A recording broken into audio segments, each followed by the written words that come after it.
Good morning. Welcome to your Monday morning, early morning intuitive guidance. I'm Dr. Bonnie Nussbaum, America's kick-ass coach and psychologist, here with some words for us to ponder. And today's card is going to be one of those that many of us are going to wrestle with because we have been so trained differently that this is going to seem difficult to process to begin with. But the more you work with it, the more freedom you're going to feel, which is a cool thing. Good morning to whomever has popped on. I'm thinking maybe Cindy, we'll see. Oh, Renee, good morning, Renee. And looks like there's two of you right now. Welcome. Yep, there's Cindy. Good morning. So again, try not to get frustrated with this card and what it's asking of you, because it is a pretty big leap for those of us who've been raised in America. All right. Good morning, Carolyn. Welcome. Glad you're here.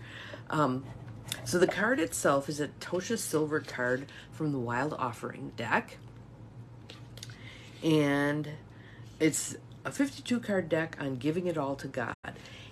Even those words probably are provocative for some of us, the giving it all, and even the God concept. So put in there whatever works for you. I like spirit. That's the word that works for me. You can do universe, you can do creator, you can do all that is, whatever works for you, all right? So, ooh, the little blue heart matches my shirt. How cool. Thank you, Carolyn. So, and our card for today is really cool too because it's got Christmas trees on. And one over here, whoops, there we go, that is standing out as it is peach colored instead of green. But our exhortation for today is make it God's. Make it God. So again, change the word if that doesn't, make it spirits. Make it the universes. Make it whatever. Yesterday I was reading, it was 10 basically prayers to earth by Thich Nhat Hanh, and they were very powerful in terms of expanding my perception of things. When we're living our life, we tend to narrow our focus, and this kind of opened things up. It was very interesting, and expanding beyond that Mother Earth is the third rock from the sun, basically, and that there's other universes. I mean, just amazing when you start stretching your mind to perceive all that is. So the value of this card today is it allows us freedom. It creates the space for us to let go of our grasping, clinging, mine kind of approach to life. Again, that's how most of us who were raised in America have been raised. But let's see what we can do with this, okay? So a couple of nice deep breaths in through the nose, out through the mouth. In through the nose, out through the mouth. And I want you to just keep breathing as deeply and easily as you can. And I want you to just hear these words. It's not a very long thing to read. So let's just see what your mind does with it, okay? Release the idea of M-Y. Good morning, Renee. Glad you're here. Yes, feel free to use spirit then. If spirit works for you, go for it. Release the idea of my. As soon as you start to say the money, the relationship, the job, freedom arrives. When there is no grasping, the right actions get shown. Free me from the prison of my, dear Lord. Good morning, Joel. Glad you're here. So, in other words, when we, and this was not a common approach among the indigenous people of America. This got shipped in from the Europeans. Good morning, Diane. Glad you're here. There were no fences and boundaries and all that stuff that we then brought in. We started putting up fences. We put up fences, and actually that saying, good fences make good neighbors, really got twisted in the American perception of it. It isn't about blocking people out. the gist of that story actually is a writer, and I can't remember which writer it was, but bought an old farmhouse, and the farm next door, they shared a common rock wall between their properties. And once a year, they would walk the rock wall together and put the rocks back in to help keep the other guy's animals where they needed to be, etc. And that farmer commented, because it was a whole day spent together having conversation, repairing this rock wall. That's where the comment came.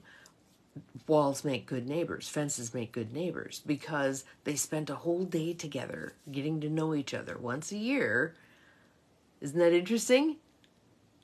Yes. So Cindy's saying it does make a difference now to remember to do this. Yes. And again, if you need a cue to remind you to do this, Robert Frost, thank you, Cindy. Thank you. Yes. So again, it changes your whole perception of that phrase, that statement. And hopefully it changes your whole perception of community. When we turn things over, when we let go of things, when we no longer hold on to stuff. I'm going to just throw a bunch of stuff at you guys and see what you think about what kind of changes do you think would occur if we started viewing things as the money, the relationship, the job. As I work to move forward the idea of an intentional community in my town, one of the things is not everybody has everything. So let's say there's 30 houses in this new neighborhood. Good morning, Lisa. We don't have 30 lawnmowers. We don't have 30 crock pots. We have a couple of lawnmowers and a couple of people who love to mow lawn, and they do it for everybody. We have a couple of crock pots, and people can borrow them to use for when they want to make a crock pot dish, or we use them for community meals. So we don't all have to have one of everything, or two or three. That's how we've really run amok in terms of the consuming, the buying. Even we just had Christmas. How much of that ended up being consuming? How many packages can each person have under the tree, and how long can it take for everybody to open their stuff? That's not the greatest approach. When you find that you have, my mother was a hoarder. She hoarded good stuff. She didn't hoard junk, but she was a hoarder. There had to be at least 3 Nesco roasters and 3 crock pots here. Who needs all that? When we can learn to share nicely, we don't need all that stuff. Make it God's. Turn it over. Let go of that idea of my. Make it the. So if this is really anathema to you, you can't figure out how to wrap your brain around this concept, or it feels very uncomfortable to you, a great book to read to start with is Byron Katie's Loving What Is. Because, again, if you're going to love what is, you're going to hold on loosely. You're not going to be clinging. You're not going to be trying to make things be a certain way. You're not going to be... How many of you have had the word controlling floated your way? Right? Much of that is about this, the hanging on too tightly, the wanting things to be a certain way, thinking we know best how things ought to be, not just for ourselves, but for others. Here, let me tell you how that ought to go. No. So when we turn this over, when we let this go, Byron Katie talks about that freedom that you have when you can allow, when you can flow with what is. And to the extreme, it's letting go of even preference. I prefer this to that. The more you can let go of preference, the freer you are, because whatever is fine with you. Now, this is not the same thing as going along to get along, okay? Because going along to get along is actually selling yourself out. My view of this thing is there needs to be a healthy, beautiful blend of allowing things to be what they are, and speaking your truth. I really do like orange Jello better than red Jello. Whatever it is. Yes, and the stuff is a huge thing. We become slaves to our stuff. I don't know if you've ever watched, okay, I can see his face. George Carlin did a whole riff on stuff. And the gist of it was we create buildings to hold our stuff, storage units. We find ways to make our stuff mobile, suitcases. We cart our stuff from here to there. It's funny, but it's also sadly true. And there comes a tipping point where we have more stuff than what is healthy for us to have. And I know there's someone out there who's going to go, "You're such a communist. We don't get to have what we want, blah, blah, blah." No. I'm talking about the freedom there is when you don't have attachment to a ton of things, okay? The more things you're attached to, the more out of control you're going to feel if something happens to those things. So let's look at storage units. Sometimes they're not very waterproof. Sometimes things in storage units get damaged. There's mice, there's whatever. If that upsets you, if that bothers you, you've lost your freedom. You've lost your freedom. You're attached to that stuff and it's running the show, right? So I just had the thought this morning as I was laying there waiting to be ready to hop out of the warm bed into the cool air, that books are something that I need to take a look at. I love my books, but I have a lot of books. And to be free to move about the world, books are not going to be an easy thing to manage. So I think that doesn't mean I need to get rid of all of them, but it would be a really good idea for me to again do a purge. I did a purge when I moved here from Rapid River, and I would say I got rid of about a third of my books. It's time to let go of more.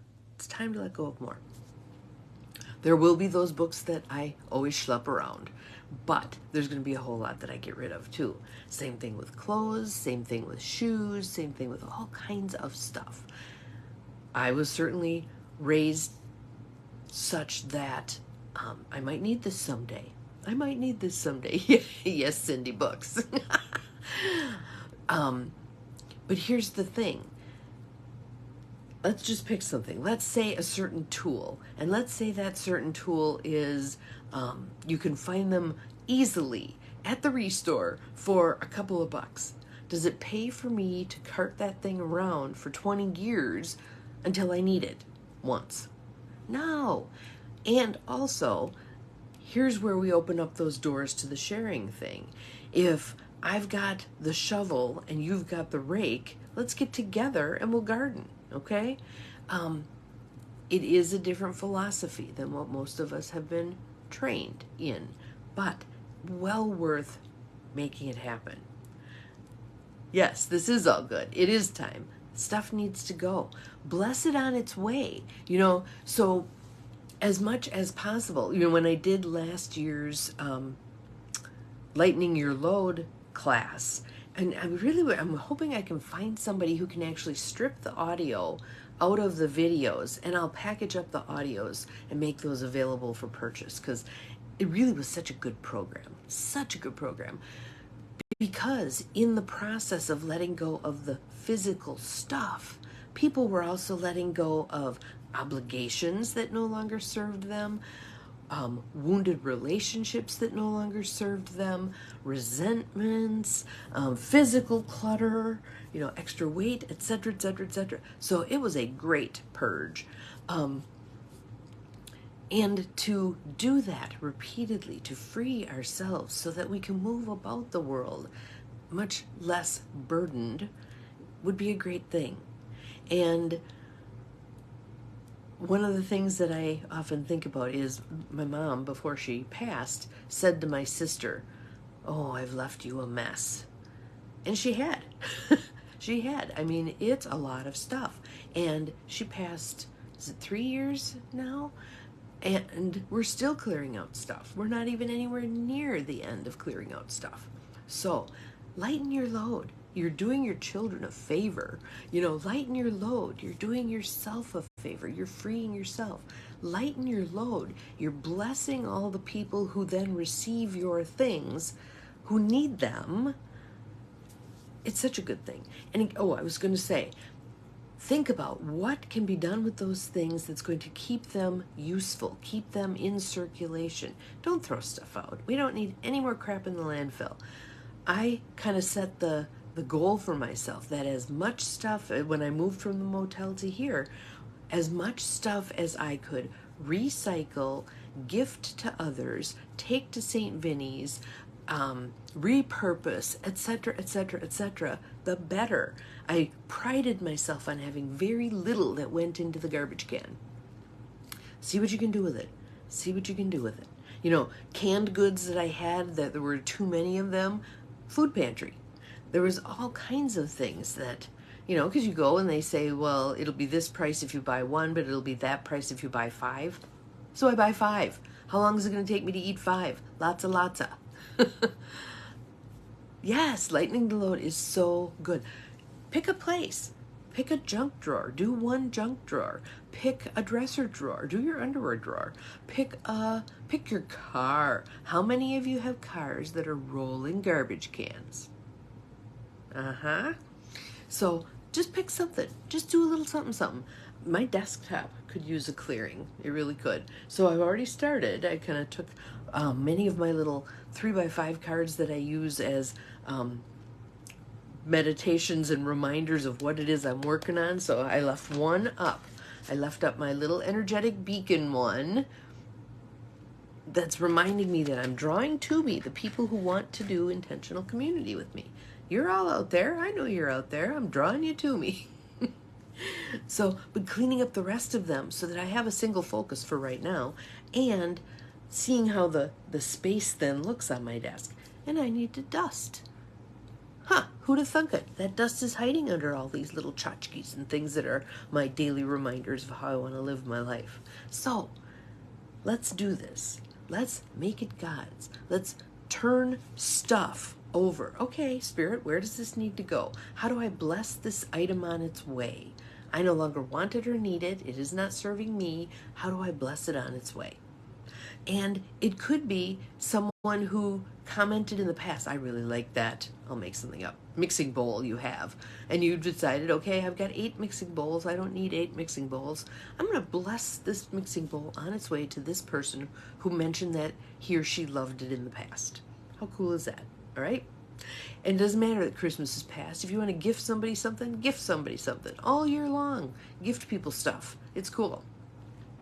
So, we're making it God's. We're turning it over. We're blessing things on their way. We're saying the whatever instead of my whatever.